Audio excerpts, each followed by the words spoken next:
Hey guys, it's Brad Gill of NextHome Lifestyles here. We're here at another new townhouse listing, and today we're going to do the home evaluation. So we're about to meet Vanessa Neilsen from Encore Staging, who's already inside getting set up, and we're going to come up with a game plan on exactly what to do to whip this townhouse into market shape. Come on, let's take a look. Hi, Brad. How are you All doing? right, good. So today we're going to take a look at how we're going to transform what is already pretty much ready to rock and roll, just polish it off and get it ready for the market. So let's talk about goals today. Goals of this appointment at home valuation, what we always want to do is we want to come up with an inexpensive solution for the homeowner to differentiate their house from other competition and to get it ready for the market. With this home being already very modern and new and in really good condition, what types of things are we going to talk about today? Walk me through the scenes and what goes through a stager's mind as you're trying to plan. Yeah, so my planning process is basically how I'm going to lay out the space, how I'm going to define the areas, ultimately what kind of pieces will work in this type of home. And I look at, for instance, the cabinets, the existing light fixture, and I kind of look at what the design is already. Is it farmhouse? Is it industrial? Is it classic, traditional, or modern? So based on that, that's the type of furniture and decor. I could work with the existing style of the home, or I can elevate it to look differently. Okay, Vanessa, so tell me, why would you bring in modern furniture? If this place wasn't contemporary and it was traditional, I would bring in modern furniture because we want to elevate the look of the home. We want to make the home look newer. The other reason that Vanessa is going to bring in modern furniture here is because in this market, in the townhouse and condominium market, we are competing against a lot of newer developments. So developments that are being built that are high density, so we have even more modern properties. So we have to do whatever we can to dress it up and bring it up to be the same modern or even better than all the model homes out there people are going through in the brand new developments. This here is going to be a living room space. Ooh. Yeah. Looks like a dirty balcony to me. For right now, once it gets cleaned up and we put patio furniture in here, you got a usable space. The homeowner has already moved out, so they've already purchased their replacement property, so they have an advantage of the fact they can move all their furniture out, so we basically have carte blanche on getting Vanessa's vision in here and making sure that everything's dialed in. Absolutely. So it makes the design super versatile to work with. Take a look at this light fixture. It defines the area as the dining room area. I love this light, but we have a problem. It's too big for the space. So your recommendation is going to be to swap it out to something that's more appropriate given the dimensions and the size of the house we're working with. Yes, this home with the tile feels nice and clean, but then you got this condition here. So that's something that you and your team would be taking care of. Would you suggest a restaining, repainting? You know, it would be fun to paint it white. Because if it needs to be painted anyway, we can lighten up the kitchen. It'll be fun is painting it that gray color. Yeah, the Keystone Gray. Keystone Gray. That one I think would work really well. Oh, I noticed something. Yes. We have another problem here, Houston. We have a light bulb that's out, and on top of it we have the old CFL bulbs. Light bulbs are something that's really cheap and easy to swap out. When it comes to the old CFL bulbs for recessed lighting, it is a little more complicated. So the whole entire lighting can does need to be replaced and upgraded to LED, but it's not too expensive. And also throughout the rest of the house, we also have the old incandescent bulbs up in the recessed lights. The same kind of thing we can swap out and do a nice little retrofit LED to really brighten it up and modernize as well. I'm going to try and brighten things up for you. Thank you. So what do we have here? That light needs updating. So light fixture, okay, so we can recommend a swap out. What about the mirror? Update the mirror as well. What are we looking at here? Looks like a really nice entrance. I would say do nothing. I would update this because it gives it a more traditional style. Alrighty, let's go upstairs and take a peek and see what's going on. Well, cabinets here are good, so there's no problem with that water stain. All right, here we are, guest bedroom. So you personally really like that light. I love this light. Okay, good. Yes. Kind of looks like a jellyfish. It does, doesn't it? Having curtains here defines the area too much, making the wall feel smaller because it's focusing on a narrow window. So would you say remove them altogether? Remove it all together. Paint color, this is neutral enough actually, but if you want to just make it move-in ready for people, get it white. Wow, look at this purple bathroom. This would be gone. We'd replace it with something else, but I would recommend painting this, plus changing out the light fixture. All right, on to the master. Let's remove the ceiling fan and add a different light. Got it. But it does look like a really nice ceiling fan. Where the bed is going to be, it's okay, but I think it just gives it a more outdated look. So I just measured the length of this wall. It's 153 inches. This is where I'm going to be putting that queen bed. So that brings up another question I know that I have all the time is, how do you know what's appropriate bedroom size for king size bed, queen size bed? How do we figure that out? So you see here where the door is, you only have a short wall here. If I were to put in a king size, it would come out to here. When we're showing the home, we don't want this passage to be blocked. So we want to avoid that by bringing in something smaller. How do we know which wall is appropriate? Some rooms are more obvious than others. So in this room, the obvious wall would be the biggest wall. This wall here, someone could feasibly put a bed here, but presentation-wise, it just doesn't look right because you're confined within a shorter length. Well, thank you for enlightening me. This is an amazing closet already, but you see that they took down some things, or maybe the previous owner was being painted around. So I would just paint this wall white. Yeah, and if we have the touch-up paint, that's something quick and easy that we can do. Oh my goodness. Looks like someone likes Tiffany's too much in here. I kind of feel like I'm in an aquarium. What are your tips for this room? This room is a little bit funky, but I love that it's got an ensuite bathroom. So I would like to do this as an office day bed. That makes sense. But why would you do that? The reason why we would do this is because there's only 3 bedrooms in this home. And if every room can be shown as a bedroom, it adds a lot of value. Agreeable. This room is a little bit smaller, so technically you can put in a twin or even a full-size bed. But again, it would block up some passages.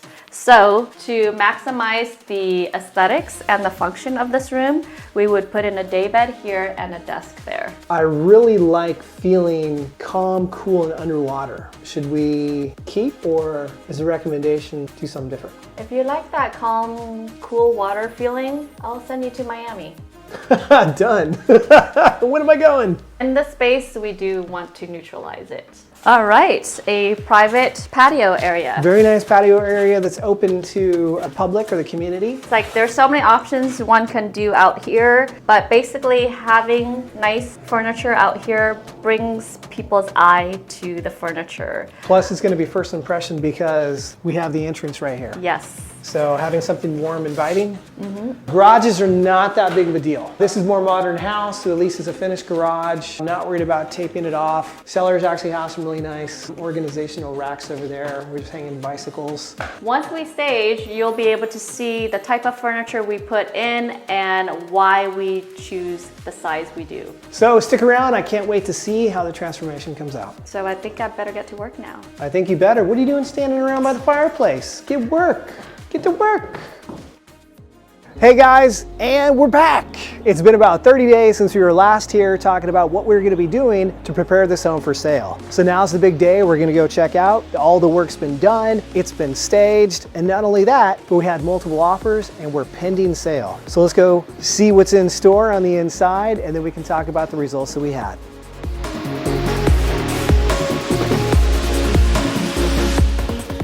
Look at that pretty house. Man, it looks a lot like this one that we're looking at. It looks beyond a model home. Look at the light fixtures. Those light fixtures are great. I wonder what genius picked those out. Man.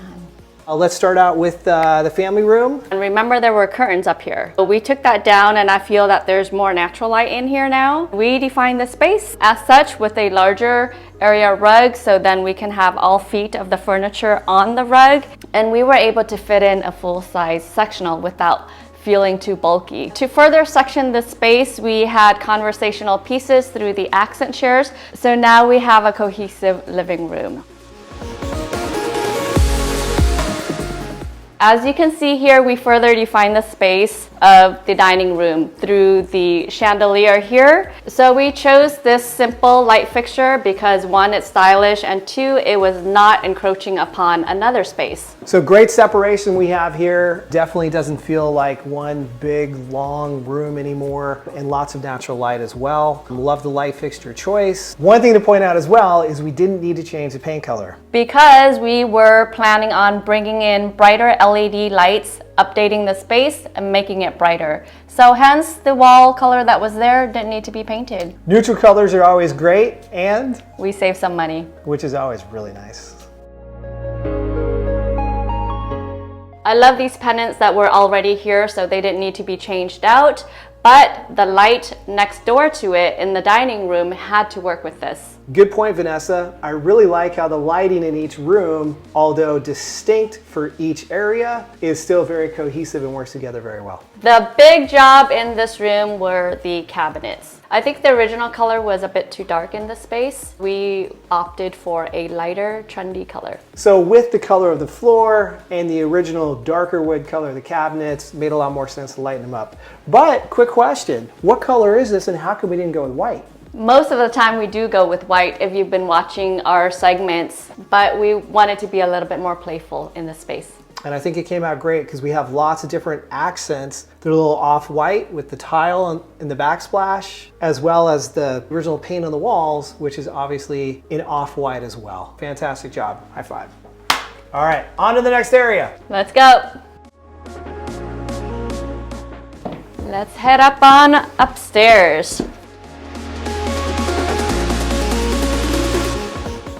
And the little bedroom. Oh yes. I see that we left the color the same. Yeah, this room we kept the color alone because it was neutral enough, even though it is a light baby blue, but I felt it was neutral enough to where we didn't need to budge. But as you can tell by looking at the bathroom, we did go ahead and paint the bathroom white. It was lavender. And it was loud.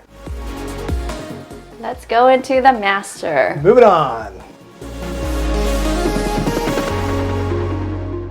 I love the light in here. First impression, wow. Number one, I love the light fixture. Great recommendation on that. How you laid out the bedroom, again, it really fills the space, but at the same time is very minimal, so you can feel how big the bedroom is. I can tell we left the paint color the same. It looks great. Thank you. The most important change we made in here was changing out the fan. Oh yeah, that's right. I remember walking in and feel like it was gonna chop off my head. We took down the drapes and we maximized the amount of natural light coming in. And the ceiling looks taller, so the space looks bigger. Look at this room. Ah, here we go. Remind me, what exactly did we do in here? We changed the paint, but it's a different color. So they took a paint color from upstairs and they brought it downstairs too. And it came out good.